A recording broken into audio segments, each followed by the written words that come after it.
In the Amazon rainforest, an indigenous tribe fights for survival. Deep in the Amazon rainforest, an indigenous tribe that has remained relatively isolated from the outside world is waging a battle for its survival.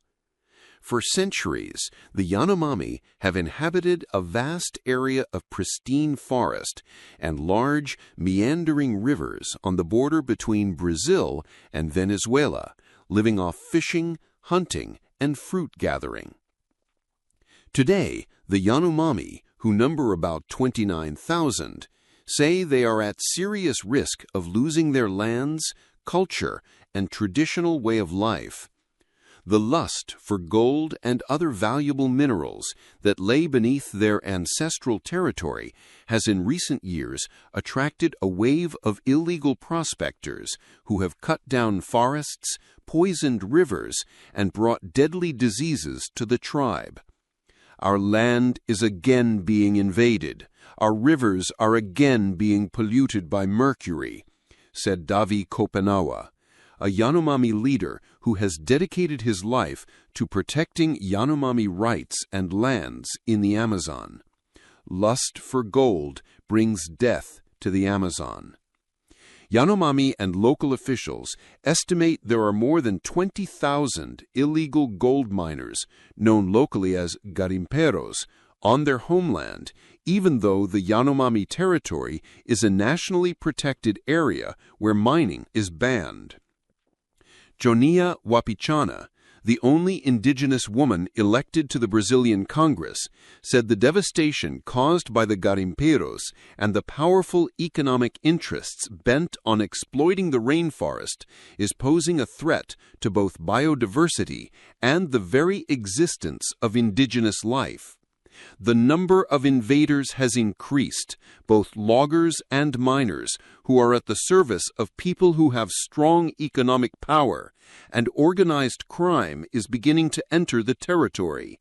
The environmental and health issue is getting worse and is putting the indigenous people at risk of extinction, Wapichana warned.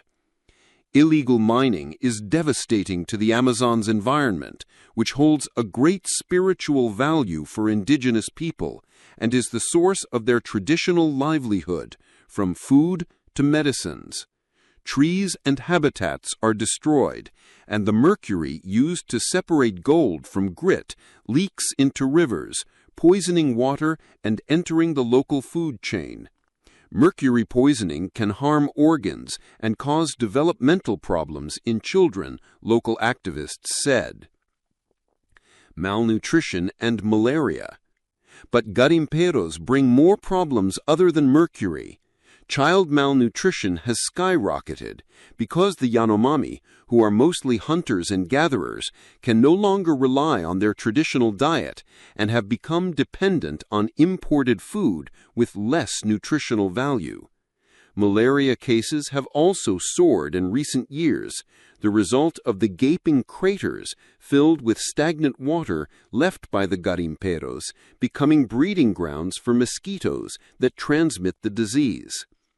Sexual abuse of Yanomami women and girls is a grave concern, activists said, while alcohol and drugs brought by outsiders wreak havoc in tribal communities, particularly among the young, creating generational rifts and social unrest.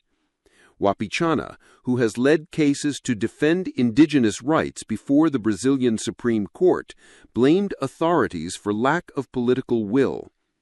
Activists say the number of garimperos have increased under President Jair Bolsonaro, who has vowed to develop the Amazon economically and tap its mineral riches. Without our land, we don't exist, and without land, there is no biodiversity, rivers, or animals. We indigenous people cannot survive without land. There is no harmony, no health, and there is no knowledge or movement of planet Earth. Demarcation, a historic victory. The Yanomami, who live in circular dwellings under a communal roof made of palm leaves and wood, built in the center of a clearing in the forest, have witnessed invasions in the past. Following worldwide protests, in 1992, the government of then-President Fernando Collor de Mello granted the Yanomami 94,000 square kilometers of protected territory, an area about the size of Portugal.